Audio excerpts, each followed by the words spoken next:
Implantation जब होते रहता है तो कौन से लक्षण दिखेंगे, किस लक्षण पे ज़्यादा आपको गौर करना है। इम्प्लांटेशन का वक्त आपको पता है कि ओवुलेशन के बाद होता है, डेट मिस होने से पहले होता है। नॉर्मली उन महिलाओं का हो जाता है जिनके पीरियड साइकिल सही से चल रहे हैं, नॉर्मल चल रहे हैं, 28, 30, 32 दिनों का है, उनका डेट मिस होने से पहले इम्प्लांटेशन हो जाएगा। इरेगुलर भी पीरियड है तब भी आपका इम्प्लांटेशन चलिए डेट मिस होने के बाद या डेट के आसपास भी होता है, तो इन लक्षणों के ज़रिए आप जान सकती हैं कि गर्भ आरोपित हो रहा है या नहीं।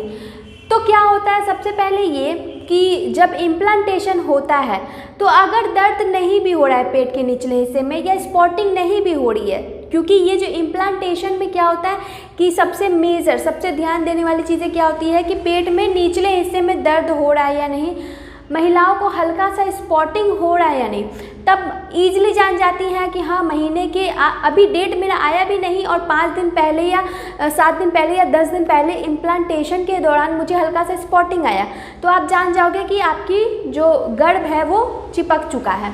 लेकिन अगर ये दोनों नहीं भी आ रहा है, दो मेजर जो सिम्टम्स थे वो नहीं आ रहे हैं, तब क्या सिम्टम्स आएंगे। तो देखिए उस दिनों में अगर दर्द महसूस नहीं हुआ तो कोई दिक्कत नहीं है। अब आपको देखना है कि हल्का सा कभी भी दर्द महसूस हुआ था या नहीं डेट से पहले, ठीक है।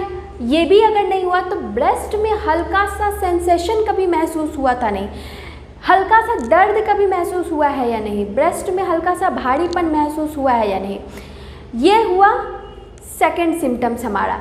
अब ये कि नेक्स्ट कई बार क्या होता है जब इम्प्लांटेशन हो जाता है उसके बाद महिलाओं को हल्का सा फेंटिंग जैसा फील होने लगता है, फेंट आने लगता है, वो चक्कर जैसा फील होता है, उनका सर जो है वो घूमने लगता है, ठीक है। कई बार तब होता है जब या तो अत्यधिक गर्मी आपको लग रही है या फिर थोड़ा आपने लंबे समय से खाना नहीं खाया है, ऐसा होता है। लेकिन प्रेगनेंसी में कभी भी चक्कर आ सकता है, कई बार तो आपने भर पेट भी खाना खाया है तब भी आपको चक्कर आ जाएगा।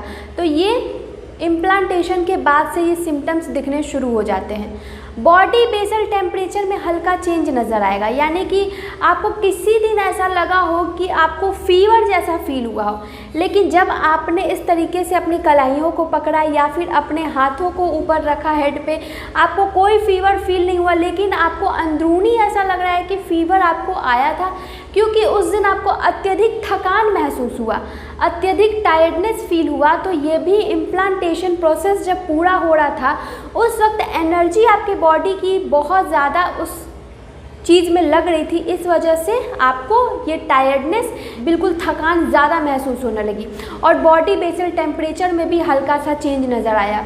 अब ये कि आप उस दिन बहुत ज़्यादा खाने का सोच रही थी या आपको प्यास लग रहा था, तो भूख भी लगना ये भी इम्प्लांटेशन के दौरान होता है या बाद जो है, क्योंकि आपके बॉडी को नीड है पोषक तत्वों की, तो आपको बार बार भूख भी लगेगी, भूख भी बहुत ज़्यादा लगेगी। स्वेटिंग जैसा होना, मतलब स्वेटिंग बार बार आपको हो रहा है, गर्मी का दिन है लेकिन फिर भी बहुत ज़्यादा हो रहा है आपको, तो ये भी इम्प्लांटेशन के बाद से आना शुरू हो जाता है। तो बहुत सारे छोटे छोटे सिम्टम्स हैं जो कि इम्प्लांटेशन की चीज़ों को दर्शाते हैं, यानी वो 2 लक्षण नहीं भी दिख रहे हैं, इसका मतलब ये सारे लक्षण दिख रहे हैं। निपल्स में इचिंग जैसा होना, निपल्स में हल्का सा टाइटनिंग फील होना, ये भी आपको इम्प्लांटेशन के दौरान दिखता है। तो उसके बाद से जो है हार्मोन्स बनने शुरू हो जाते हैं, जैसे ही गर्भ में बच्चा चिपकता है उसके बाद से आपके हार्मोन्स बनने शुरू हो जाएंगे और बिल्कुल नोटिस करने वाले लक्षण दिखेंगे। आप देख सकते हो कि आपकी प्रेगनेंसी कंफर्म हो रही है, कंसीव हो चुकी है, बहुत सारे ऐसे लक्षण दिखेंगे। जाते जाते इस वीडियो को लाइक, चैनल को सब्सक्राइब और कमेंट करते जाएं। धन्यवाद।